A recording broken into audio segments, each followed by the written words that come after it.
Hi friends, அனைவருக்கும் வணக்கம். நாம் இன்றைக்கி ஒரு ஹெல்த்தியான பிரேக்ஃபாஸ்ட் ரெசிபி தாங்க பார்க்க போகிறோம். ஒரு கப் கோதுமை மாவு இருந்தால் ஈஸியாக நம்ம பஞ்சு போல் சாஃப்டான கோதுமை இடியாப்பம் செஞ்சிடலாங்க. எப்போயுமே கோதுமை மாவை பயன்படுத்தி சப்பாத்தி, பூரி, தோசை இந்த மாதிரி செய்யாமல் கொஞ்சம் டிஃப்ரெண்ட்டாக ஹெல்த்தியாக இந்த மாதிரி இடியாப்பம் செஞ்சு கொடுங்க. கோதுமை இடியாப்பத்தை நல்ல வழவழப்பு இல்லாமல் நல்ல உதிரியாக பஞ்சு போல் சாஃப்டாக கொஞ்சம் கூட கைவலி இல்லாமல் ஈஸியாக பிழிகிற மாதிரி எப்படி செய்யலான்றதுக்கான பதிவு தாங்க இது. நான் சொல்கிற டிப்ஸை மட்டும் ஃபாலோ பண்ணி செஞ்சிங்கன்னா ஃபஸ்ட் டைம் செய்கிறவங்களுக்கு கூட ஈஸியாக இந்த கோதுமை இடியாப்பம் செஞ்சிடலாம். இந்த கோதுமை இடியாப்பத்தை தேங்காய் பால் கூட சர்வ் பண்ணுறதை விட இந்த மாதிரி அரைச்சி விட்ட குழம்பு கூட சர்வ் பண்ணோம்னா ரொம்ப டேஸ்ட் அமேசிங்காக இருக்கும். அதுவும் இல்லாமல் நான்வெஜ் குழம்பு கூட சர்வ் பண்ணிங்கன்னா இன்னும் டேஸ்ட் அதிகமாக இருக்கும். அதனால் நான் இன்றைக்கி ஆந்திரா ஸ்டைலில் ஒரு சிக்கன் கிரேவி செஞ்சுருக்கீங்க. இதுவும் ஈஸியாக செஞ்சிடலாம். வாங்க இந்த ரெண்டு ரெசிபியும் எப்படி செய்யலான்னு பார்க்கலாம். அதுக்கு முன்னாடி நம்ம சேனலை சப்ஸ்கிரைப் பண்ணாத நண்பர்கள் ப்ளீஸ் சப்ஸ்கிரைப் பண்ணுங்கள், சப்போர்ட் பண்ணுங்கள். வீடியோவை முழுமையாக பாருங்கள் ஃப்ரெண்ட்ஸ், நிறைய ஷேர் பண்ணுங்கள் ஃப்ரெண்ட்ஸ். வாங்க வீடியோக்குள்ளே போகலாம். சாஃப்டான கோதுமை இடியாப்பம் செய்கிறதுக்கு ஃபஸ்ட்டு இந்த மாதிரி கடாய் எடுத்துக்கோங்க. நான் இன்றைக்கி 2 கப் கோதுமை மாவு சேர்த்து விடுறேங்க. நான் இன்றைக்கி கடையில் வாங்கின கோதுமை மாவு தாங்க சேர்த்துருக்கேன்.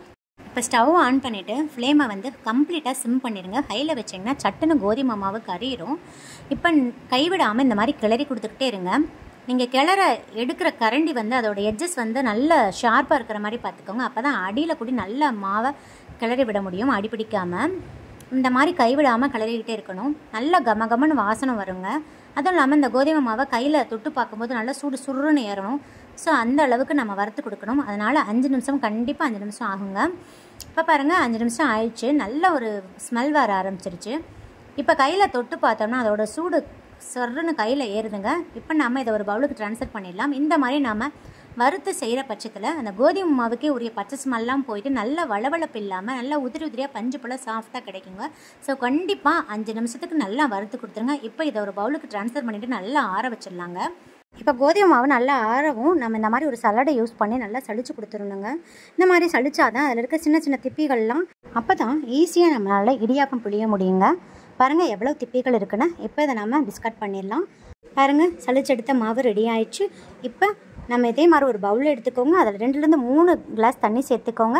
ஸ்டவ் ஆன் பண்ணிவிட்டு ஃப்ளேமை ஹையில் வச்சுட்டு தண்ணி நல்லா கொதிக்க விடுங்க. தண்ணி நல்லா கொதிக்கணுங்க. ஃபுல்லாக ரோலிங் பாயில் ஆகணும். அதாவது 100 டிகிரி செல்சியஸ் கொதிநிலையில் தண்ணி நல்லா கொதிச்சிடணுங்க. அந்த அளவுக்கு கொதிச்சா மட்டும்தான் நம்மளோட இடியாப்பம் பிசு தன்மை இல்லாமல் நல்லா சூப்பராக பஞ்சு போல் சாஃப்டாக உதிரியாக கிடைக்குங்க. சில பேர் லைட்டாக சூடுபடுத்திட்டு அப்படியே எடுத்துருவாங்க. அந்த மாதிரி செய்யக்கூடாது. ஏன்னா கோதுமை மாவு இயல்பாகவே ரொம்ப ஹார்டாக இருக்கும். அதனால் இந்த மாதிரி கொதிக்கிற தண்ணியை ஊற்றி நம்ம மிக்ஸ் பண்ணால் தான் நல்ல சாஃப்டாக கிடைக்குங்க. இதுதான் மெயின் டிப்பேவும். இந்த மாதிரி தண்ணியை கொதிச்சாவே நமக்கு இடியாப்பம் நல்லா சாஃப்டாக கிடைக்குங்க.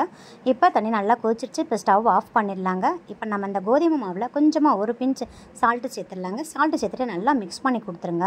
நெக்ஸ்ட் இது கூடயே நான் 2 டேபிள் ஸ்பூன் தேங்காய் எண்ணெய் சேர்த்து விடுறீங்க. நீங்கள் தேங்காய் எண்ணெய்க்கு பதில் நெய் கூட சேர்த்துக்கலாம். நெய் சேர்க்குறதா இருந்தால் நல்லா உருக்கிட்டு சேர்த்துக்கோங்க. இந்த மாதிரி கோகனட் ஆயில் அல்லது நெய் சேர்க்குற பட்சத்தில் இடியாப்பம் நல்லா வாசனையாகவும் நல்லா பஞ்சு போல் சாஃப்டாகவும் இருக்குங்க. அந்த கோதுமை மாவுக்குள்ளே பச்சை ஸ்மெல்லே இல்லாமல் நல்லா சாஃப்டாக இருக்கும். இப்போ இந்த தேங்காய் எண்ணெய் சேர்த்துட்டு நல்லா கை வச்சு மிக்ஸ் பண்ணி கொடுத்துருங்க. நல்லா அந்த தேங்காய் எண்ணெயில் ஃபஸ்ட்டு ஈரப்படுத்திடுங்க. இப்போ நம்ம கொதிக்க வச்ச தண்ணியிலிருந்து 1 கப் தண்ணி எடுத்துருக்கேங்க. நான் எந்த கப்பில் கோதுமை மாவு அளந்தீங்கன்னோ அதே கப்பில் தாங்க நான் தண்ணி எடுத்துருக்கேன். இப்போ கொஞ்சமாக தண்ணி சேர்த்து நம்ம சப்பாத்தி மாவுக்குலாம் மிக்ஸ் பண்ணுவோம் பார்த்தீங்களா, அதே மாதிரி கொஞ்சமாக தண்ணி சேர்த்து நல்லா மிக்ஸ் பண்ணிடுங்க. கரண்டியை வச்சு நல்லா அடியில் கூடி மிக்ஸ் பண்ணிடுங்க. கொஞ்சம் கூட எந்த இடத்துலையும் இந்த ஒயிட் கலர் மாவு தெரியாத அளவுக்கு நல்லா மிக்ஸ் பண்ணி கொடுத்துருங்க. இந்த மாதிரி நம்ம கொதிக்கிற தண்ணியை ஊற்றி மிக்ஸ் பண்ணுற பட்சத்துலேயே நல்ல அந்த கோதுமை மாவு நல்லா வெந்து நல்ல ஸ்மெல் வருங்க. கமன்னு நல்ல வாசம் வரும். இப்போ பாருங்கள் நல்லா மிக்ஸ் பண்ணிட்டேன். எந்த இடத்துலையும் அந்த ஒயிட் கலர் மாவே தெரியல. எனக்கு 1.5 கப் தண்ணி செலவாச்சுங்க. நீங்கள் எடுக்கிற கோதுமை மாவோட அளவை பொறுத்தும் நீங்கள் எடுக்கிற கோதுமை மாவோட பிராண்டை பொறுத்தும் தண்ணியோட அளவு மாறுபடலாம். ஆனால் தண்ணி மட்டும் கொஞ்சமாக சேர்த்து மிக்ஸ் பண்ணிக்கோங்க. ஒரேதையாக சேர்த்திங்கன்னா களி மாதிரி ஆயிரும். இப்போ ரொம்ப கொதிக்க இருக்குங்க. அதனால் இதே மாதிரி ஒரு மூடி வச்சு மூடிடுங்க. ஒரு 2 நிமிஷம் மட்டும் வெயிட் பண்ணுங்கள். ரொம்ப ஓவராக ஆறிடக்கூடாது. அதனால் 2 நிமிஷம் மட்டும் வெயிட் பண்ணுங்கள். இப்போ கையில் கோகனட் ஆயில் தடவிக்கோங்க. இப்போ நல்லா கை வச்சு மிக்ஸ் பண்ணிடுங்க. இப்போ பாருங்கள் கை பொறுக்கிற சூட்டில் இருக்கணும். ரொம்ப ஆறிடுச்சுன்னா ரொம்ப ஹார்டாயிருங்க. அதனால் இந்த அளவுக்கு கை பொறுக்கட்டில் சூட்டு இருக்கும்போதே நல்லா கோகனட் ஆயிலை தடவிட்டு நல்லா மிக்ஸ் பண்ணி கொடுத்துருங்க. கொஞ்சம் தளர்வாக தாங்க இருக்கணும். ரொம்ப பூரிக்கு மாவு மிக்ஸ் பண்ணுவோம் பார்த்திங்களா, அந்த மாதிரி ஹார்டாக மிக்ஸ் பண்ணிங்கன்னா நம்மளால் பிழியவே முடியாது. அதனால் சப்பாத்தி மாவோட கொஞ்சம் தளர்வாக இருக்கணும். பாருங்கள், நல்லா மிக்ஸ் பண்ணிவிட்டு நம்ம கையில் வந்து எண்ணெய் அப்ளை பண்ணியிருக்கிறதுனால கையிலேயே ஒட்டாதுங்க. மாவு நல்லா ஸ்மூத்தாக இருக்குது. நம்ம மிக்ஸ் பண்ணும்போதே நீங்களே ஃபீல் பண்ணுவீங்க, அந்த அளவுக்கு நல்லா சாஃப்டாக இருக்குங்க. இப்போ பாருங்கள், இப்போ மிதமான சூட்டில் இருக்கும்போதே நம்ம இடியாப்பம் புள்ளிய ஆரம்பிச்சிடலாம். பாருங்கள் எந்த அளவுக்கு சாஃப்டாக இருக்குன்னு. நம்ம கை விரல் வச்ச நிமிஷம் டக்குன்னு உள்ளே போகணும். ஸோ இந்த அளவுக்கு நம்ம சாஃப்டாக இருக்கணும்னா நீங்கள் தண்ணியை வந்து நல்லா கொதிக்க வச்சுருங்க. இப்போ நம்ம இடியாப்ப உலக்குலையும் நல்ல ஆயிலை வந்து அப்ளை பண்ணிடுங்க. ஆயிலை அப்ளை பண்ணிவிட்டு இடியாப்பம் உலக்கு வந்து உங்களுக்கு எந்த அளவுக்கு கொள்ளுமோ அந்த அளவுக்கு இந்த மாவை ஸ்டஃப் பண்ணிடுங்க. நான் இன்றைக்கி இலையில புழிஞ்சு விட்றேங்க. கொஞ்சமாக தேங்காய் துருவல் சேர்த்துட்டு இலையில புழிஞ்சு விட்றேன். இட்லி தட்டில் நல்லா ஆயில் அப்ளை பண்ணிவிட்டு இட்லி தட்டில் கூட இதே மாதிரி புழிஞ்சு விட்டுக்கலாங்க. தேங்காய் துருவலை சேர்த்துட்டு புழிஞ்சு விட்டுக்கலாம். அப்படி இல்லைன்னா ஸ்ட்ரீமர் பிளேட் வச்சுருந்தீங்கனாலும் அதில் கூட நம்ம புழிஞ்சு விட்டுக்கலாங்க. பாருங்கள் எந்த அளவுக்கு நல்லா சூப்பராக நூலாக வருது பாருங்கள். எந்த இடத்துலையுமே அந்த இடியாப்பம் வந்து கட்டே ஆகலை, அப்படியே நூலாக அப்படியே கண்டினியூஸாக வந்துகிட்டே இருக்கணும். இதை பார்க்கும்போது அப்படியே நூடுல்ஸில் பார்ப்போம் பார்த்தீங்களா, அதே மாதிரி அப்படியே ஸ்மூத்தாக வருதுங்க. நம்ம மாவு பக்குவமாக பிழிஞ்சிருந்தோம்னா இந்த மாதிரி நல்லா ஸ்மூத்தாக நூலாக வருங்க. இல்லாட்டி கட்டாகும், அதே மாதிரி பிழிகிறதுக்கும் வராதுங்க. ஸோ கொஞ்சம் தளர்வாக நீங்கள் மிக்ஸ் பண்ணால் மட்டும்தான் ஈஸியாக உங்களால் கைவலி இல்லாமல் பிழிய முடியுங்க. இந்த மாதிரி ஸ்ட்ரீமர் பிளேட்லேயும் எண்ணெய் அப்ளை பண்ணிவிட்டு இதுலேயும் நான் பிழிஞ்சு விட்டுக்கிறேங்க. பாருங்கள் எந்த அளவுக்கு நல்லா பார்க்குறதுக்கு அழகாக நூடுல்ஸ் மாதிரி நல்லா பொலன்னு சூப்பராக பிழிய முடியுது பாருங்கள். தேங்காய் துருவல் ஆப்ஷனல் தாங்க, நீங்கள் விருப்பப்பட்டால் சேர்த்துக்கலாம். இப்படி எந்த இடத்துலையும் மாவு கட்டாகலைங்க. இதே மாதிரி எல்லா இடியாப்பத்தையும் நான் பிளேட்டில் பிழிஞ்சு வச்சுக்கிறேங்க. இப்போ இட்லி பாத்திரத்தை தண்ணி நல்லா கொதிக்க வச்சுக்கோங்க. இட்லி பாத்திரத்தை தண்ணி இந்த அளவுக்கு நல்லா கொதிச்சதுக்கப்புறம் தான் எல்லா இடியாப்பத்தையும் உள்ளே வைக்கணுங்க. இப்போ மூடி போட்டு க்ளோஸ் பண்ணிவிட்டு ஒரு 10 நிமிஷத்துக்கு மீடியம் ஃப்ளேமில் வச்சு நல்லா வேக வைங்க. இடியாப்பம் நல்லா வேகவும் இட்லி பாத்திரத்தை சுற்றி நல்லா ஸ்மோக் வருங்க. அதுவும் இல்லாமல் நல்ல ஒரு வாசனை வரும். பாருங்கள் 10 நிமிஷம் ஆயிடுச்சு, நான் ஓப்பன் பண்ணிட்டேன். இப்போ இடியாப்பம் வெந்துருச்சானே இதே மாதிரி ஒரு ஸ்டிக் வச்சு எடுத்து பாருங்கள். ஸ்டிக்கில் கொஞ்சம் கூட ஒட்டாமல் வந்துச்சுன்னா இடியாப்பம் ரெடி ஆயிடுச்சுன்னு அர்த்தங்க. இப்போ நம்ம இதை ஒரு பிளேட்டுக்கு ட்ரான்ஸ்ஃபர் பண்ணிடலாம். பாருங்கள் ஃப்ரெண்ட்ஸ், நம்மளோட கோதுமை இடியாப்பம் கொஞ்சம் கூட பிசுப்புன்னு இல்லாமல் நல்லா சாஃப்டாக பஞ்சு போட ரெடி ஆயிடுச்சு. நான் இன்றைக்கி இதை வந்து சிக்கன் கிரேவி கூட சர்வ் பண்ணியிருக்கேங்க.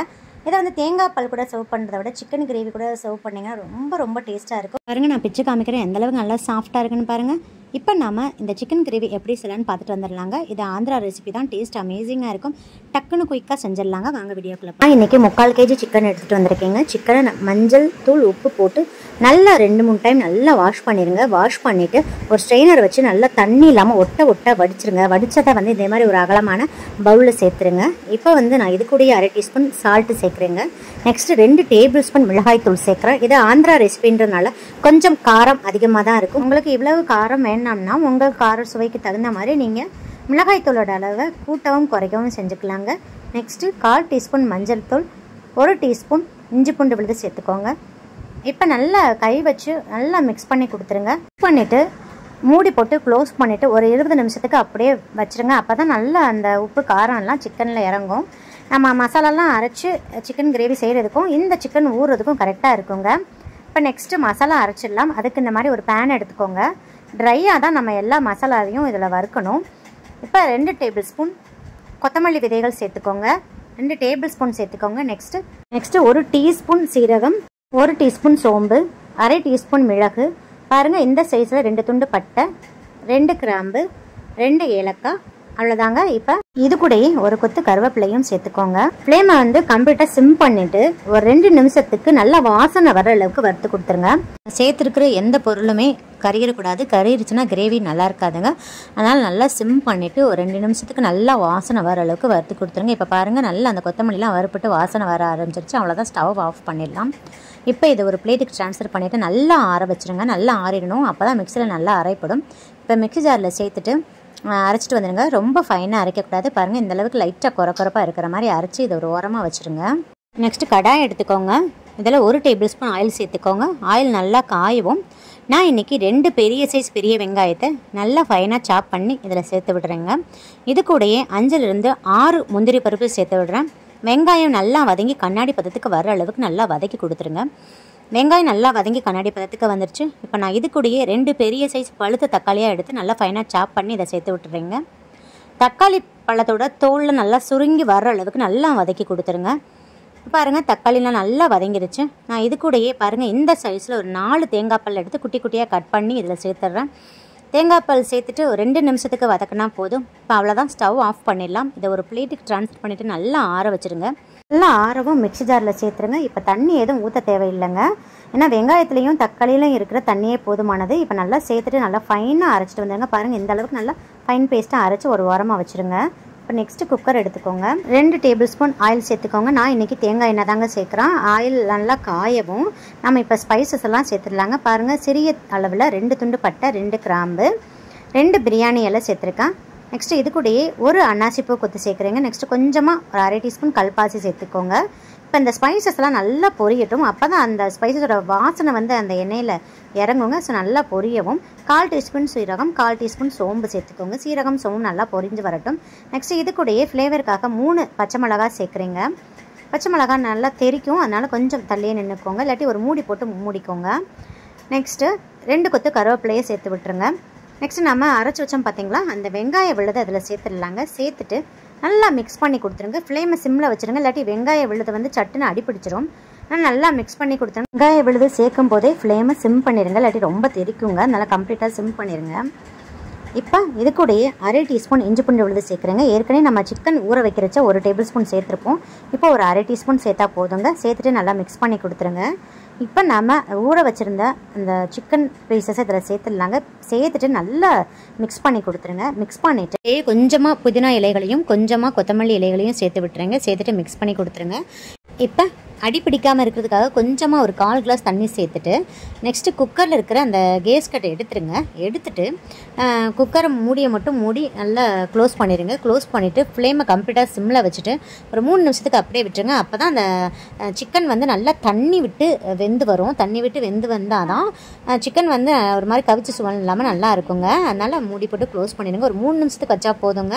லைட்டாக தண்ணி ஊற்றிக்கோங்க, இல்லாட்டி அடி பிடிச்சிரும். 3 நிமிஷம் ஆயிடுச்சு, நான் ஓப்பன் பண்ணிட்டேன். இப்போயே நல்லா ஜம்முன்னு ஒரு வாசமாக இருக்குங்க. இப்போ பாருங்கள் நல்லா தண்ணி விட்டுருக்கு பாருங்கள். நம்ம கொஞ்சம் கூட தண்ணி ஊற்றலை பாருங்கள். அந்த ஓரத்துலலாம் எந்த அளவுக்கு தண்ணி விட்டுருக்கணும், இந்த அளவுக்கு தண்ணி விட்டு நல்லா வெந்தால் தான் கவிச்சு சுமல் இல்லாமல் நல்லா டேஸ்ட்டாக இருக்குங்க. இப்போ இந்த கிரேவிக்கு தேவையான அளவு 2 கிளாஸ் தண்ணி சேர்க்குறீங்க. நான் இன்றைக்கி செமி கிரேவியாக தான் வைக்க போகிறேன். இது செமி கிரேவியாக இருந்தால் தான் டேஸ்ட்டாக இருக்கும். அதனால் தண்ணி அளவாகவே சேர்த்துக்கோங்க. அதனால் நார்மல் டீ கிளாஸில் 2 கிளாஸ் தண்ணி சேர்க்குறேங்க. இப்போ நல்லா மிக்ஸ் பண்ணிவிட்டு தண்ணி சேர்த்துட்டு உப்பு காரம்லாம் செக் பண்ணிக்கோங்க, தேவைப்பட்டாலும் ஆட் பண்ணிக்கலாம். இப்போ நம்ம அரைச்சி வச்சுருந்தோம் பார்த்தீங்களா, அந்த கொத்தமல்லி விதைகள் இதெல்லாம் சேர்த்து அரைச்சி வச்சுருந்தோம்னா அந்த ட்ரை மசாலா அதை வந்து ஒரு 2 டீஸ்பூன் சேர்த்துருங்க. இப்போ ஒரு 2 டீஸ்பூன் சேர்த்துட்டு லாஸ்ட்டாக ஃபைனலாக சேர்க்குறதுக்கு ஒரு டீஸ்பூன் மிச்சம் வச்சுருங்க. அதனால் 2 டீஸ்பூன் சேர்த்துட்டு நல்லா மிக்ஸ் பண்ணி கொடுத்துட்டு மூடி போட்டு க்ளோஸ் பண்ணிடுங்க. க்ளோஸ் பண்ணிவிட்டு வெயிட் போட்டுருங்க. இப்போ மீடியம் ஃப்ளேமில் வச்சு 3 விசில் விட்டுருங்க. இப்போ 3 விசில் வந்துருச்சு. நல்ல ப்ரெஷர்லாம் ரிலீஸ் பண்ணதுக்கப்புறம் தாங்க ஓப்பன் பண்ணணும். பாருங்கள் ஜம்முன்னு நம்மளோட சிக்கன் கிரேவி ரெடி ஆகிடுச்சு. நல்ல எண்ணெய் பிரிஞ்சு வந்துடுச்சு பாருங்கள்.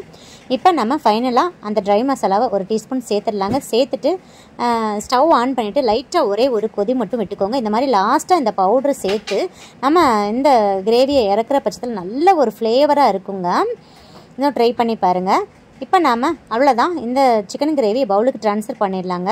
பாருங்கள் ஃப்ரெண்ட்ஸ், மணக்க நம்மளோட Andhra special chicken gravy ready ஆகிடுச்சு. மறக்காமல் ஒரு டைம் சிக்கன் கிரேவி இந்த மாதிரி ட்ரை பண்ணி பாருங்கள். இது சப்பாத்தி, இட்லி, தோசை, பூரி, ஆப்பம், சாதம் எல்லாத்துக்குமே ரொம்ப டேஸ்ட்டாக இருக்குங்க. கண்டிப்பாக மறக்காமல் இந்த மாதிரி ட்ரை பண்ணி பாருங்கள். இந்த வீடியோ உங்களுக்கு மிகவும் பயனுள்ளதாக இருக்கும்னு நினைக்கிறேங்க. இந்த வீடியோ பிடிச்சிருந்தால் லைக், ஷேர், கமெண்ட் பண்ணுங்கள். மறக்காமல் சப்ஸ்கிரைப் பண்ணுங்கள். உங்கள் ஃப்ரெண்ட்ஸ் அண்ட் ரிலேட்டிவ்ஸ் கூட நிறைய ஷேர் பண்ணிக்கோங்க. சுவை அறிந்திட சுவைத்து பாருங்கள். நன்றி, வணக்கம்.